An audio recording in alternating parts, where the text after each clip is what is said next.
Okay, so today is about function machines. That's our main idea. That's our topic for the day. So to get started, there's two words here. There's function and there's machine.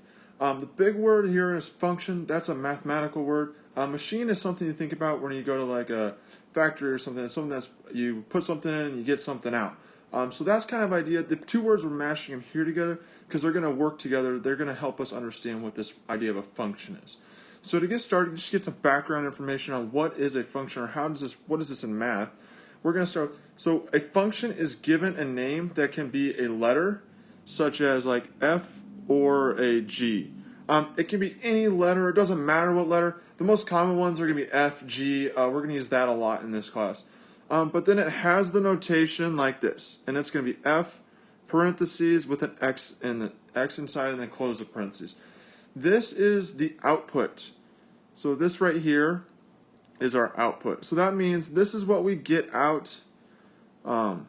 This is what we get out of the machine. This is what we get out of the machine. So that's where we're kind of good. That's our output. So that's what it is. The f of x is always going to be our output. Then what is going into the machine? Well, that is this x here. So that is just our x. So in this case, x is our input. That is what we are putting into the machine. So we got to keep those two things in mind. X is the input, f of x or g of x, whatever letter it is the output. And the way we do say this, though, is f of x. So just like I was saying it, f of x means that is the output. X there is just our input. And that replaces our y in equations, and that's the big gist here. We're replacing our y to know that these have functions. That means if it has an input, we're going to get an output out.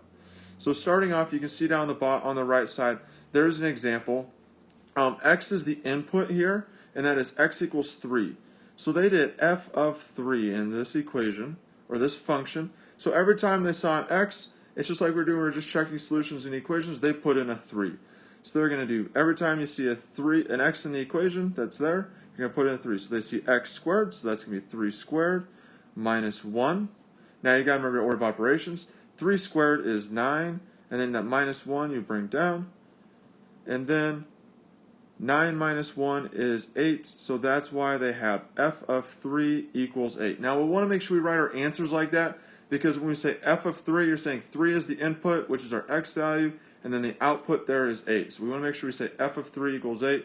So you'll always want to write it like this in this form. That's very important that we write it like that. It tells us our x value, and it also tells you your y value when we think about coordinates, which we'll get to in the future. So going on. This is the same example. This is just picks up right from there. So it says, using the function that they just gave us, they want us to find the output when the input is 4. So when x equals 4. So we're going to find f of 4. So that's what we're going to do here. So we're going to find f of 4. So that means every time I see an x, I'm going to put in this 4. Okay? That's what's going in for our x, is 4. So I'm going to take the equation. F of x equals x squared minus 1. Every time I see an x, I'm going to put in a 4, which means I see x squared, so that's 4 squared, and then I just see a minus 1. Now, finishing this one to solve it, I'm just going to bring down my f of 4, because we know we need that in our answer here. Got to do order of operations. So 4 squared is 16, and then the minus 1. Didn't do anything with yet.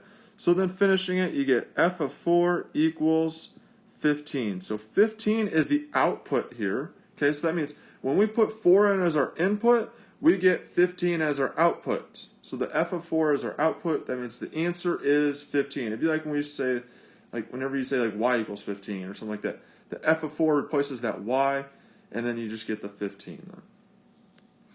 So going on to the next one. Now I want you to pause the video, and I want you to try these two out on your own. And please show your work. Make sure you write the answers correctly. When you're ready to resume the video. Okay, so picking up here, I'm going to start with f of negative 1.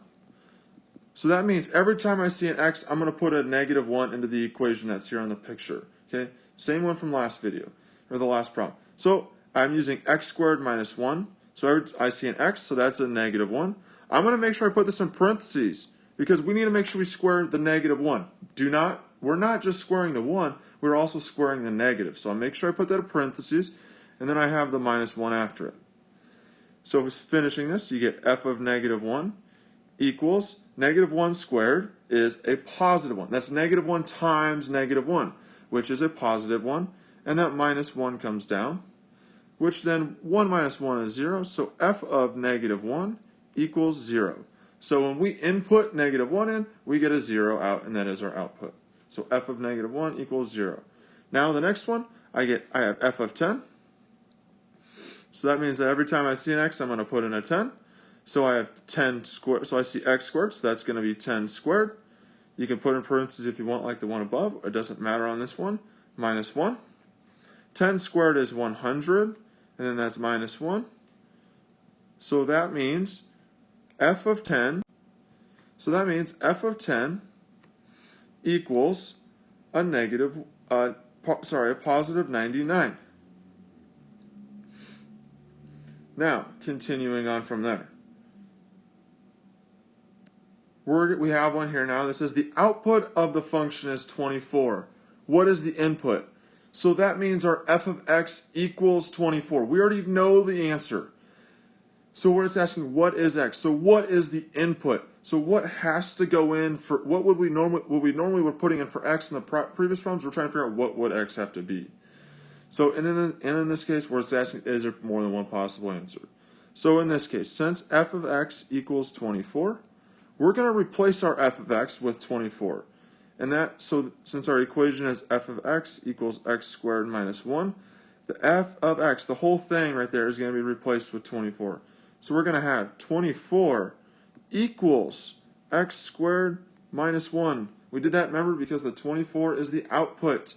We're trying to find our input in this case. So you have to use your skills like you did before.